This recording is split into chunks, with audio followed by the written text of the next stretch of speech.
Kanwar root पर QR code को लेकर यूपी सरकार का फैसला बरकरार रहेगा। सुप्रीम कोर्ट ने योगी सरकार के फैसले पर रोक लगाने से इनकार कर दिया है। याचिका में दुकानों पर क्यूआर कोड लगाए जाने के आदेश पर रोक लगाने की मांग की गई थी। डिप्टी सीएम ब्रजेश पाठक का कहना है कि सरकार के फैसले पर अब सुप्रीम कोर्ट ने भी मोहर लगा दी है। वहीं पर डिप्टी सीएम केशव मौर्य ने भी सुप्रीम कोर्ट के फैसले का स्वागत किया है। इसी से जुड़ी आपको एक रिपोर्ट दिखाते हैं।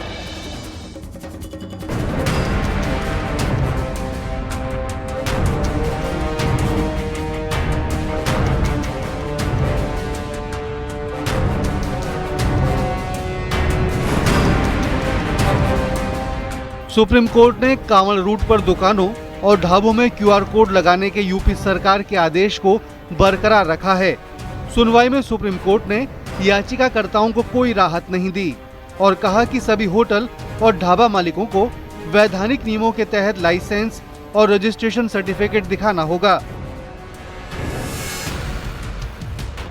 दोनों पक्ष को सुनने के बाद माननीय सर्वोच्च न्यायालय ने स्पष्ट शब्दों में कहा कि जो रजिस्ट्रेशन सर्टिफिकेट और जो लाइसेंस सरकार की तरफ से दिया गया है उस पर जितने भी कंटेंट्स हैं वो सारे ढाबा के मालिकों को और दुकान के मालिकों को एक डिस्प्ले करना होगा, उनको प्रदर्शित करना होगा अपने दुकान के। डिप्टी सीएम ब्रजेश पाठक का कहना है कि दुकानों पर क्यूआर कोड लगाने के मामले में अब सुप्रीम कोर्ट ने भी अपनी मोहर लगा दी है।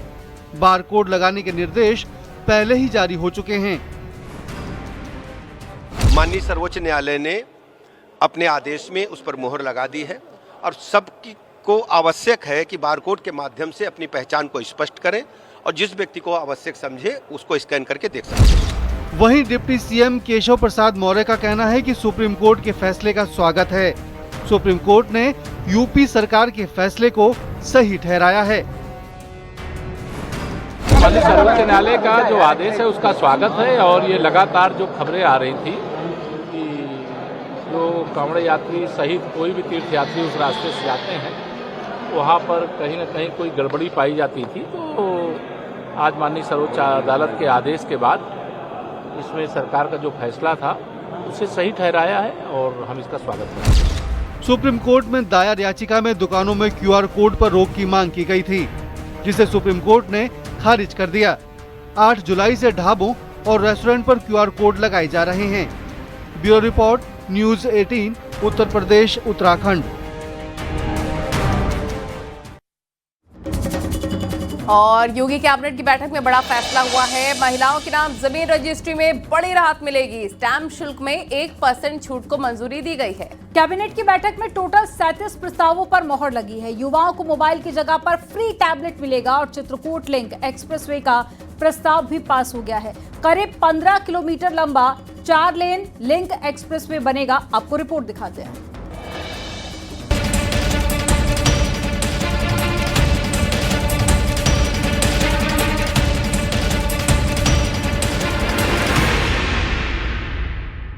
योगी कैबिनेट की बैठक में आज अहम फैसले लिए गए।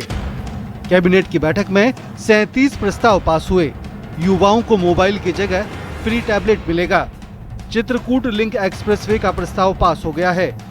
करीब 15 किलोमीटर लंबा 4 लेन एक्सप्रेसवे बनेगा। डीआरडीओ की IRDI इकाई के लिए जमीन दी जाएगी। योगी कैबिनेट की बैठक में बड़ा फैसला हुआ है।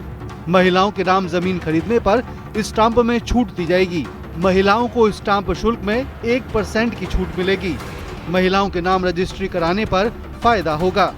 यूपी सरकार में स्टाम्प मंत्री रविंद्र जायसवाल ने इसकी जानकारी दी कि अगर कोई महिला के नाम पर प्रॉपर्टी खरीदी जाएगी तो उस पर छूट दिया गया 1%। में माना है कोई अगर जमीन खरीदते हैं, मकान खरीदते हैं 1 करोड़ रुपए की वैल्यू की है तो उस पर स्टाम्प लगता है। गाँव का है तो 5 लाख रुपए, शहर का तो 7 लाख रुपए। लेकिन अब आज के बाद से जब लेंगे तो वह लगेगा 6 लाख रुपए और 4 लाख रुपए, यानी 1 लाख रुपए हर महिला के रजिस्ट्री में स्टाम्प छूट मिलेगी। डिप्टी सीएम ब्रजेश पाठक ने कहा कि यूपी विकसित राज्य बनने की ओर अग्रसर है। यूपी में कानून व्यवस्था मेंटेन करना सरकार की पहली प्राथमिकता है और हमारी प्रतिबद्धता है कि उत्तर प्रदेश को हम विकसित राज्य के रूप में स्थापित करें। उत्तर प्रदेश इंफ्रास्ट्रक्चर मामले से लेकर लॉ एंड ऑर्डर तक में पूरे देश में नंबर 1 का राज्य तेजी के साथ बन रहा है। औद्योगिकीकरण के मामले में हमने विभिन्न राज्यों को पीछे छेड़ते हुए श्रेष्ठता की सूची में उत्तरोत्तर आगे बढ़ रहे हैं। वहीं समाजवादी पार्टी को पीलीभीत में 115 रुपए जैसे मामूली किराए पर मिले एक ऑफिस स्पेस को लेकर सुप्रीम कोर्ट ने समाजवादी पार्टी को कड़ी फटकार लगाई है। सुप्रीम कोर्ट ने इसे राजनीतिक शक्ति का स्पष्ट दुरुपयोग और धोखाधड़ी से कब्जा बताया है। इस पर डिप्टी सीएम केशव प्रसाद मौर्य ने कहा कि एसपी का यही नारा था, जो जमीन सरकारी है वो हमारी है। अखिलेश यादव को अब सुप्रीम कोर्ट के फैसले पर जवाब देना चाहिए। समाजवादी पार्टी के बारे में नारा ही है, जो जो जमीन सरकारी है वो सारी जमीन हमारी है। सपा का नारा खाली प्लाट हमारा, उनका तो गुंडागर्दी ही एकमात्र रास्ता रहता था। तो यह सर्वोच्च अदालत ने आज फटकार लगाई है। अब सपा बहादुर श्री अखिलेश यादव जी इस पर बतावें कि देश की सर्वोच्च अदालत की टिप्पणी के बाद उनकी क्या टिप्पणी।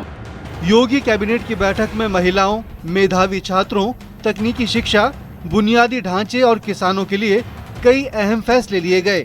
इन फैसलों से राज्य के विकास को नई दिशा मिलने की उम्मीद है। Bureau report, news 18, Uttar Pradesh, Uttarakhand.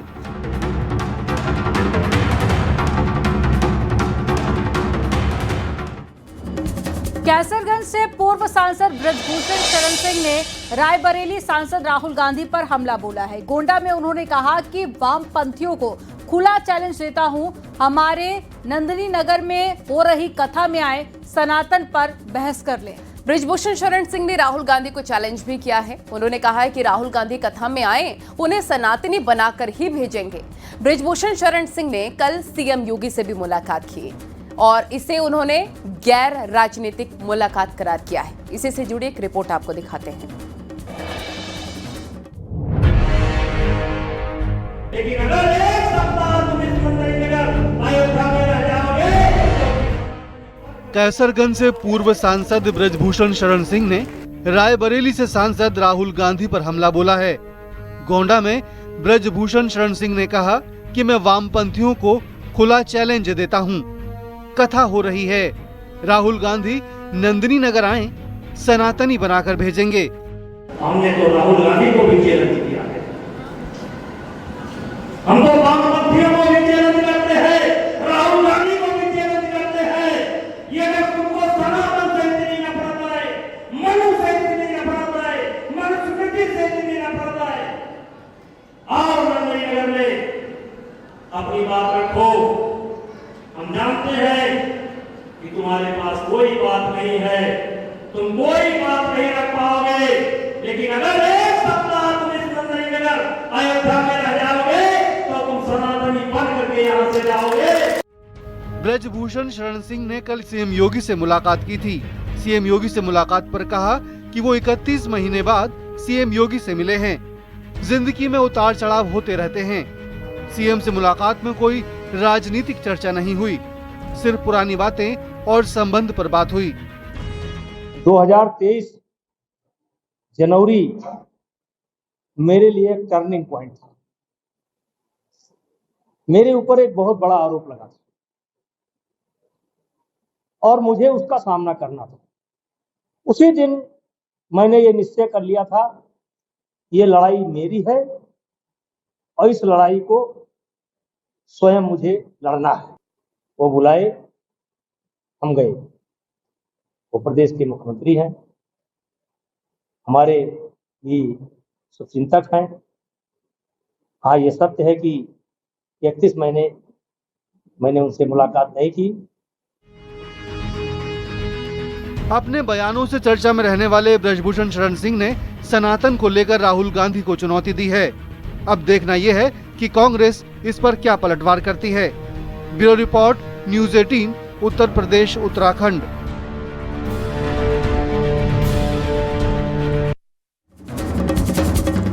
और लखनऊ में डिप्टी सीएम केशव मौर्य से गोंडा के विधायक प्रतीक भूषण ने मुलाकात की है। केशव मौर्य से मुलाकात पर प्रतीक भूषण ने कहा कि ये विकास के काम को लेकर मुलाकात थी। पिता ब्रजभूषण शरण सिंह और साथ ही सीएम योगी की कल हुई मुलाकात पर कहा कि मेरे पिता के सीएम योगी से पुराने रिश्ते हैं, इस राजनीतिक मुलाकात इसे नहीं मानना चाहिए।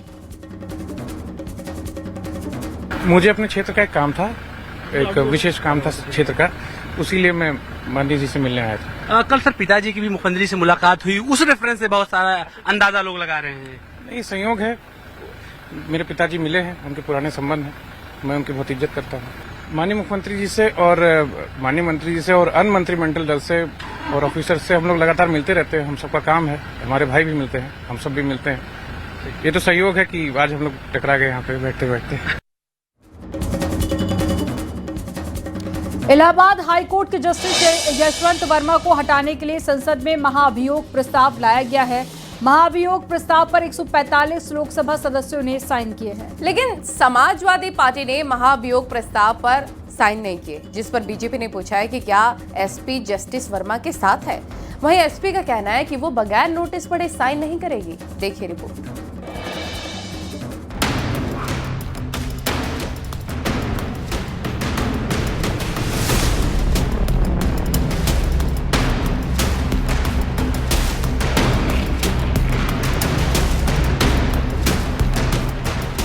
इलाहाबाद हाईकोर्ट के जस्टिस यशवंत वर्मा को पद से हटाने की प्रक्रिया तेज हो गई है। दिल्ली हाईकोर्ट में रहते हुए वर्मा के आवास से भारी मात्रा में कैश मिला था। करप्शन का उन पर बड़ा दाग लगा, लेकिन जस्टिस वर्मा इस्तीफा देने को तैयार नहीं है।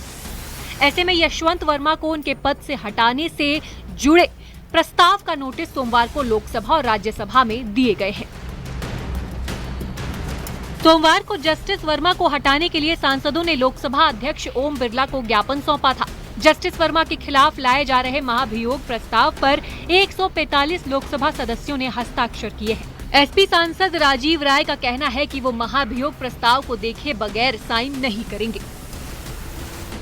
आप पहले रिपोर्ट तो दिखाओ, उस रिपोर्ट में क्या बताना नहीं चाहते हो, सादे कागज लेकर आओगे, बोलोगे दस्तखत कर दें। भाजपा तो है नहीं, आप हमें रिपोर्ट लाइए, रिपोर्ट में क्या मिला है हम उसको अध्ययन करेंगे, अगर मेरिट हुआ तो हम करेंगे। लेकिन सादे कागज पर दस्तखत कैसे करवा लोगे? और सादे कागज पर करवा रहे तो जिससे पहले एक जज थे जिन्होंने कुछ बोला था, उनके खिलाफ क्यों नहीं है? उनके खिलाफ क्यों नहीं है? सरकार जिसको चाहे वो करे, हम उसको दस्तखत करते हैं। वहीं बीजेपी ने इस पर पलटवार किया है। बीजेपी सांसद मुकेश राजपूत का कहना है कि समाजवादी पार्टी अगर करप्शन के खिलाफ है तो महाभियोग प्रस्ताव पर साइन करना चाहिए, नहीं तो लगेगा कि समाजवादी पार्टी जस्टिस वर्मा के साथ है। या उनके जो भी सहयोगी दल रहे हों या आगे जो सहयोगी दल बनेंगे, ऐसे लोग कभी रामायण पर, कभी भागवत पर और कभी कांवड़ यात्रा पर, कभी राम मंदिर पर इस तरह से आरोप लगाते रहते हैं। वो मुझे लगता है इनकी कहीं न कहीं मानसिक संतुलन ठीक नहीं है। इन्हें अच्छे से अपना इलाज कराना चाहिए, मेरा तो ये सुझाव है। जस्टिस वर्मा को उनके पद से हटाने के लिए सत्ता पक्ष और विपक्ष दोनों ही तैयार हैं, लेकिन अब असल लड़ाई क्रेडिट लेने की है। जज को हटाने के लिए महाभियोग प्रस्ताव का पहला नियम है कि लोकसभा के 100 और राज्यसभा के 50 सांसदों का प्रस्ताव के पक्ष में साइन करना जरूरी है। सांसदों के हस्ताक्षर करने के बाद महाभियोग का प्रस्ताव लोकसभा स्पीकर या राज्यसभा चेयरमैन के पास दिया जाता है। महाभियोग या तो लोकसभा में चलेगा या राज्यसभा में। Bureau report, news 18, Uttar Pradesh, Uttarakhand.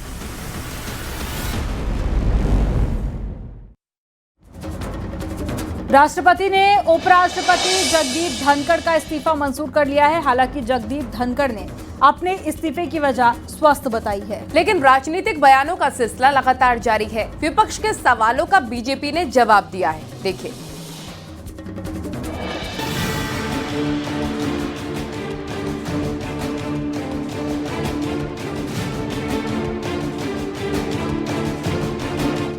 राष्ट्रपति द्रौपदी मुर्मू ने उपराष्ट्रपति जगदीप धनखड़ का इस्तीफा मंजूर कर लिया है। इस बारे में आधिकारिक नोटिफिकेशन जारी होगा। सोमवार शाम को ही उपराष्ट्रपति जगदीप धनखड़ ने स्वास्थ्य कारणों से इस्तीफा राष्ट्रपति मुर्मू को भेजा था। राज्यसभा के उपसभापति हरिवंश सिंह ने उपराष्ट्रपति के इस्तीफा के बारे में जानकारी दी। Announcement by the chair. The occurrence of vacancy in the office of Honorable Vice President is envisaged in the Constitution as and when communication in respect of further constitutional process is received, the same shall be shared. Dhankhar के इस्तीफे पर PM Modi ने post कर लिखा, धनखड़ जी के स्वास्थ्य की कामना करता हूं। धनखड़ जी को देश की सेवा का मौका मिला। उपराष्ट्रपति के इस्तीफे पर अखिलेश यादव ने इसे व्यक्तिगत फैसला बताया है। अखिलेश यादव ने कहा कि स्वास्थ्य को लेकर सभी को चिंता करनी चाहिए। इस्तीफे की बात है तो जो हम लोगों को जानकारी मिली है स्वास्थ्य को लेकर के, तो इसमें हम लोग क्या बोल सकते हैं, किसी का व्यक्तिगत फैसला है और स्वास्थ्य को लेकर के है, तो क्या राजनीति के मायने निकालें इसमें। जगदीप धनखड़ ने उपराष्ट्रपति पद से इस्तीफा देने की वजह स्वास्थ्य को बताया है, लेकिन विपक्ष इसे मानने को तैयार नहीं। कांग्रेस सांसद इमरान मसूद का कहना है कि कुछ तो राज है जिसकी पर्दादारी है। कुछ तो राज है जिसकी पर्दादारी है और इसमें किस किस की हिस्सेदारी है अभी ये पता चलना बाकी है। तो ये सब चीजें पता चलेंगी तब सब खुलेगा, क्योंकि स्वास्थ्य कारण नहीं हो सकता है। अगर स्वास्थ्य कारण होता तो सारा दिन काम कर रहे थे, तो स्वास्थ्य का तो कारण नहीं लगता है। वहीं कांग्रेस अध्यक्ष मल्लिकार्जुन खड़गे का कहना है कि जगदीप धनखड़ के उपराष्ट्रपति पद से इस्तीफे देने से हमारा कोई वास्ता नहीं है, ये उनका अपना फैसला है। कहने का मकसद ही नहीं है, क्योंकि उनकी इच्छा है और गवर्नमेंट की इच्छा है कि उनको स्वीकार करना नहीं करना, वो सब उनकी बात है, हमारा कोई इससे वास्ता नहीं है। धनखड़ 16 जुलाई 2022 को एनडीए की ओर से उपराष्ट्रपति पद के उम्मीदवार बने थे। 6 अगस्त 2022 को हुए चुनाव में उन्होंने विपक्ष के उम्मीदवार मार्गरेट अल्वा को 710 में से 528 वोटों से हराया था। ये 1992 के बाद उपराष्ट्रपति चुनाव में सबसे बड़ी जीत थी। Bureau report, news 18, Uttar Pradesh, Uttarakhand.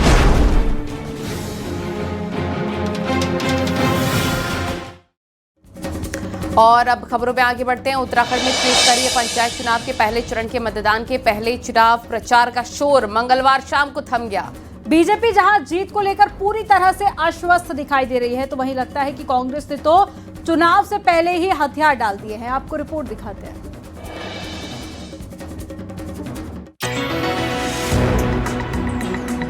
प्रदेश की सियासत में इन दिनों पंचायत चुनाव का शोर है। प्रदेश के 12 जिलों की करीब 7,500 ग्राम पंचायतों में 2 चरणों में मतदान होना है। पहला चरण 24 जुलाई और दूसरा चरण 28 जुलाई को होगा। मतगणना 31 जुलाई को होनी है। खास बात यह है कि 2027 के विधानसभा चुनाव से ठीक पहले ये चुनाव हो रहे हैं, लिहाजा बीजेपी और कांग्रेस जैसे दलों ने इसमें पूरी ताकत झोंकी हुई है। सीएम पुष्कर सिंह धामी ने इन चुनाव को गांव के अंतिम व्यक्ति के अधिकार का चुनाव बताया है। उनका दावा है कि देवभूमि की जनता ने अब तक हर स्तर पर बीजेपी को समर्थन दिया है। ऐसे में पंचायतों की सत्ता भी बीजेपी के हाथ में ही आएगी। देवभूमि उत्तराखंड के लोग हमेशा से उन्होंने विकास को प्राथमिकता दी है, राष्ट्रवाद को प्राथमिकता दी है। मैं यही कहना चाहूँगा कि जैसे उन्होंने चाहे लोकसभा हो, विधानसभा हो या नगर निगम हो, नगर पंचायतें हो, नगर पालिकाएँ हों, सभी में भारतीय जनता पार्टी को अपना आशीर्वाद दिया है, समर्थन दिया है। पंचायतों में भी वही समर्थन देकर हमको और तेज गति से राज्य के विकास के लिए अपना आशीर्वाद दिया। दूसरी ओर कांग्रेस में कॉन्फिडेंस नजर नहीं आ रहा है। पूर्व सीएम हरीश रावत के बयान से ये साफ झलक रहा है। उनका कहना है कि ग्राम प्रधान और क्षेत्र पंचायत सदस्य जैसे पदों पर कांग्रेस 75% जीत दर्ज करेगी, लेकिन क्षेत्र पंचायत प्रमुख और जिला पंचायत अध्यक्ष जैसे बड़े पदों को लेकर पार्टी आश्वस्त नहीं दिख रही। अच्छी उम्मीद है। हम देखें, हम प्रधान काफी जीतेंगे, हम क्षेत्र पंचायत काफी जीतेंगे, या अंदाज लगा लीजिएगा 75% प्रधान और क्षेत्र पंचायत सदस्य कांग्रेस के जीत के आएंगे। ब्लॉक प्रमुख में मैं कह नहीं सकता, धन की मार चलेगी। पंचायत चुनाव में कुल 66,000 से अधिक पदों के लिए चुनावी प्रक्रिया चल रही है। इनमें से करीब 22,000 पदों पर निर्विरोध निर्वाचन हो चुका है। अब बचे हुए लगभग 11,000 पदों पर चुनाव होना है, जिनके लिए 32,000 से अधिक उम्मीदवार मैदान में हैं। इसमें फर्स्ट फेज यानी कि 24 जुलाई को करीब 17,000 कैंडिडेट के भाग्य का फैसला होना है। न्यूज़ 18 के लिए देहरादून से सुनील नवप्रभात की रिपोर्ट। जा रहे हैं, रुकेंगे छोटे से ब्रेक के लिए। आप देखते रहिए न्यूज़ 18।